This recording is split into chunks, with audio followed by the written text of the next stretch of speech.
What's up everyone? Welcome back our channel. So ngayon dito tayo sa Honda. Ayan. So pinapa-change oil natin itong motor ko.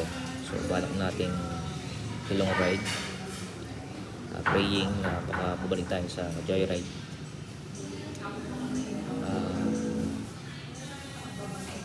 Bakit nag-iba yung decision ko? So okay lang. So we need to increase our salary. Tapos doon na rin yung mga taong di tayo naiintindihan, hindi rin natin sila kayang pilitin na intindihin tayo, pero tayo na lang yung mag-iintindi sa kanila. So ito yung motor ko.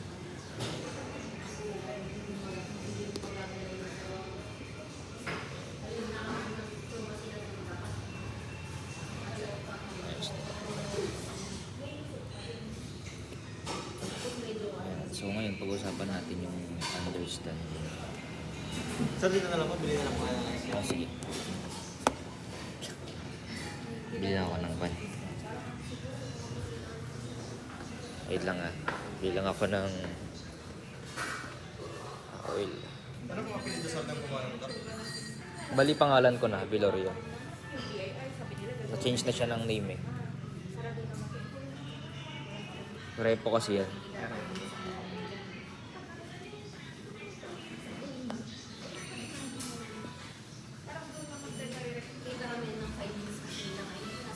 Double L yung bilang niya. Single lang.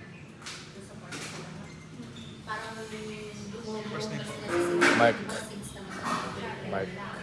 Mark. Apo.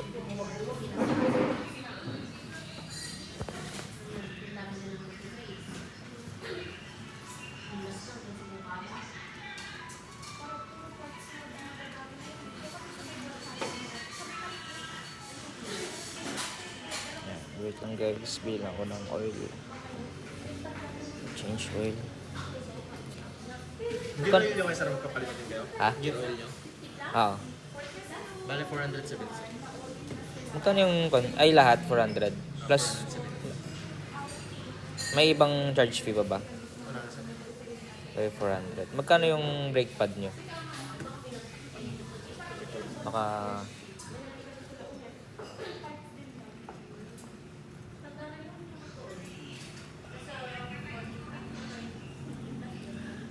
tagal ko nang di napalitan. Masayad eh. Pero pwedeng akong pa-check nung pan. Yung, di ba babaklasin nyo siya? Okay pa. Pwedeng pa-check ako nung belt niya kung okay pa. Sabihin niyo lang po sa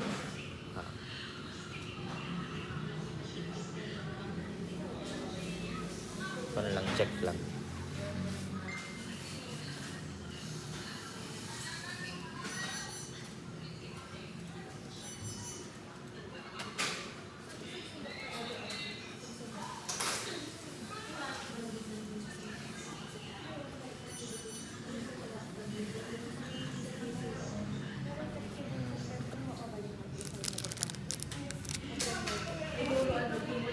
po yung pan.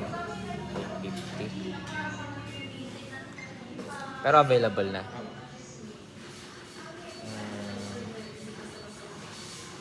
Sige, balik ko na. And so, matagal ko nang hindi napalitan yung brake pad mo. Pero dahil kailangan ng long ride, kailangan kong magpalit. So, yan. Yung motor na intindihan ko, pero kung ano ba hindi. 1,020 lang, sir. Kasan.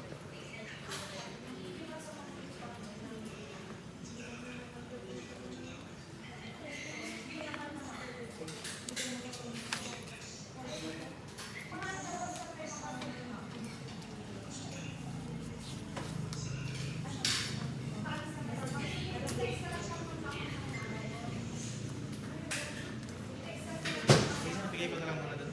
Okay. Thank you. Yan, so nabigla ako dun sa budget ko. Ang budget ko lang kasi is 700. Pero kasi sa Guangzhou dapat ako magpapa-change oil. Pero wala doon si Sir Joey. Kaya nag-decide ako na dito na lang sa Honda kasi libre yung service nila. May free coffee pa pero wala. Hindi sana habol ko. Pero okay lang. Acid tayo. Hot coffee. Tapos kaya rin dito. So 700 pesos kasi 800 yung change oil tsaka shoot up ko. Parang 400 yung service. Sabi ko parang bili ko na lang ng brake pad kasi paano na siya. Kailangan na rin palitan para pag nagpe-pray ako kaya pa rin. Ngayon ang problema ko na lang is yung gulong. So intindihin muna natin yung gulong. Yan. So balik tayo sa topic natin na bakit nag-iiba yung pangyayari sa buhay ko. So pero siyempre ano yung will ng Panginoon, prayer pa rin naman yun. So paayos natin, prepare natin yung sarili natin, yung motor, intindihin natin yung sarili natin. Hindi pwedeng basta-basta. So ngayon, bakit ganun, no? May mga taong hindi nakakaintindi sa atin kahit na sobrang parang kilala na natin sila. Pero syempre habang tumatagal, nag-iba yung situation kasi. Nag-iba yung parang naiisip, nag-iba yung mindset. Pero yun talaga yung buhay natin. Kasi may na yung kung dito binabasa. Ito yung mga sulat ko dati. Yan, parang mga plano ko. How to pay debt. Ayan, yung parang 5 years, 6 million, whatever. Dito yung mga konti. Ayan, so I'm praying. Anong plano ng Panginoon? Ito yung pag-inegosyo. So yun. Mahirap lang. Siyempre yung sitwasyon natin is tuloy-tuloy. Yun, ito.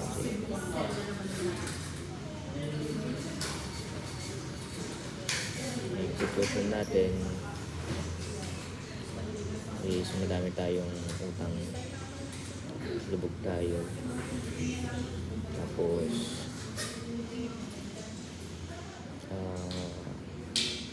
ang dami relationship, whatever. So may time na di tayo maintindihan, pero ganun talaga. We are praying na yung prayer na tayo yung mag-intindi, dahil only God can understand us, no? Kasi ang Diyos naiintindihan niya tayo ang maging mindset natin ng Panginoon, diba? So kung kayo guys, yung mga taong hindi ka na naintindihan kahit na sobrang kilala na kayo, I want to encourage nyo na andyan ang Panginoon para intindihin kayo.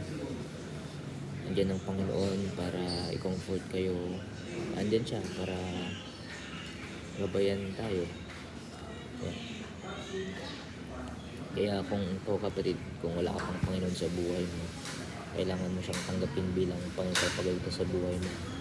Pagsisihan mo lahat ng kasalanan mo. Kasi yung understanding na yan, kung hindi mo maintindihan na andyan ang Diyos na nagbigay ng buhay na walang hanggan when it comes to life and death, mas mahirap, diba? Mas mahirap yung sitwasyon natin.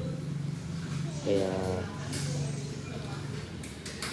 we are praying na ikaw nanonood, I want to encourage you na magpatuloy ka, especially tanggapin mo ang Panginoon sa buhay mo. Ngayon kasi tayo temporary lang yung buhay natin dito. Bakit ano ba yung sinasabi ko na parang ba't wala sa Panginoon, wala tayo sa Panginoon? Ang pino-point out ko lang naman, tayo kasi mamamatay tayo. So pag namatay tayo, ang punta natin dalawa lang naman, yung impyerno at saka langit. So kapag namatay tayo, diretso tayo sa impyerno. Bakit sa impyerno? Mapupunta tayo sa impyerno dahil tayo ay makasalanan. Tayo ay mapupunta sa impyerno. Sabi nga sa Bible, for all have sinned and come short of the glory of God. Lahat ng mga kasalanan ay mapupunta sa impyerno. At sino ba yung mga may kasalanan? Sabi sa Revelation 21:8 na lahat ng mga warmongers, sorcerers, murderers, yung parang alam natin na tawag dito yung parang mababaw is in all liars shall have their part in the lake which burneth with fire and brimstone which is the second death. So ibig sabihin, lahat ng mga sinungaling ay mapupunta sa impyerno. So kung hindi natin maintindihan yun, wala tayong knowledge, mas mahirap yung buhay natin sa pangalawang buhay. Second death kasi yun, na pag namatay tayo, impyerno yung punta natin. Kaya yun yung mahirap, no? Kung di mo naintindihan, mas mahirapan ka. Ako, tinanggap ko ng Diyos sa buhay ko. So, kuya, paano ba ako magkakaroon ng buhay na walang hanggan? Paano ako maliligtas sa impyerno? Kailangan lang mo lang naman. Sabi sa Bible, sa John 14:6, Jesus said unto him, I am the way, the truth, and the life. No man cometh unto the Father but by me. Ang Diyos lang yung daan at ang katotohanan. So, wala nang iba. So, sabi sa Romans 10:10-10, if thou shalt confess with thine heart, paano ba? Confess mo lang yung lahat ng kasalanan mo sa Panginoon. Tapos, tanggapin mo siya bilang tagapagligtas, magsisi ka sa mga kasalanan mo. Thou shalt be saved with past tense, yung ED, maliligtas ka. Kaya, kailangan tanggapin mo siya as your Savior. Tanggapin mo siya bilang tagapagligtas sa buhay mo, magsisi sa mga kasalanan mo. At pangako ng Panginoon, pag tinanggap mo siya, tayo ay mapupunta sa langit. Time will come pag tayo namatay. Sa heaven, sobrang ganda doon. Yun yung hope natin. Tayong mga hindi tayo maintindihan, di ba? Yun na lang yung hope natin. Minsan nga, doon rin naisip natin na sana kunin tayo ng Panginoon. Pero, yun siyempre, hintayin natin kung kailan yun. Kaya, magsasapalaran ulit ako sa Manila. Mahirap para sa akin. So, siyempre, but I have hope na sa kanya may mangyari sa akin. So, at least save ako. So, paano ba ako na-save? Tinanggap ko ang Panginoon na siya sa mga kasalanan ko. Kaya ikaw kapatid, kung di pa secure yung yung future beyond the future mo, hindi pa secured na ikaw ay mapupunta sa langit, i-secure mo na ngayon. Sa langit, sobrang ganda. Sabi ko ngayon, walang problema na dun. Sa langit, merong street of gold. Sa langit, merong isang puno na fruits. Sa langit, merong isang tubig na as crystal. Kaya, kung wala ka pang Panginoon sa buhay mo, hindi pa secure, dito ako para i-share sa'yo.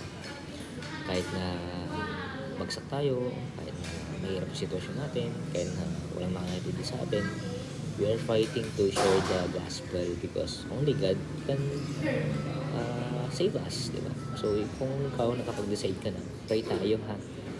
Sundan mo ako sa prayer, tapos na tayo sa vlog natin ngayon, diba? Let's pray.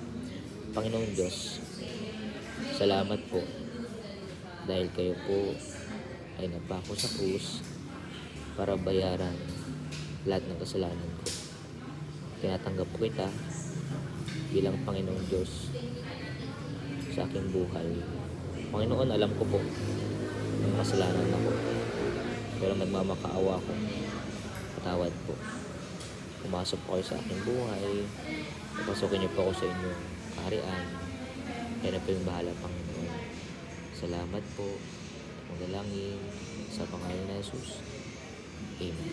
Alright, so sabi sa Romans 8:1, kung sino tumanggap sa Panginoon ay hindi ka nahatulan, hindi ka na i-condemn ng Panginoon sa impyerno kasi nakita ng Panginoon yung puso mo at tinanggap mo siya, nagsisi ka sa mga kasalanan mo at nagtitiwala tayo sa Kanya na siya yung magliligtas sa atin sa future beyond the future.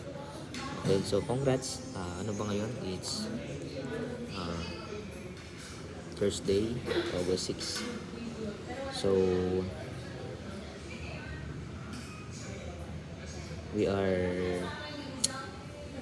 August 6. So naayos pa rin yung brake pad ko. So praying na ang Diyos na mag-provide. Pinag-pray ko pa kung ano pa ang gagawin natin ngayon. Kasi tinitingnan pa natin kung paano.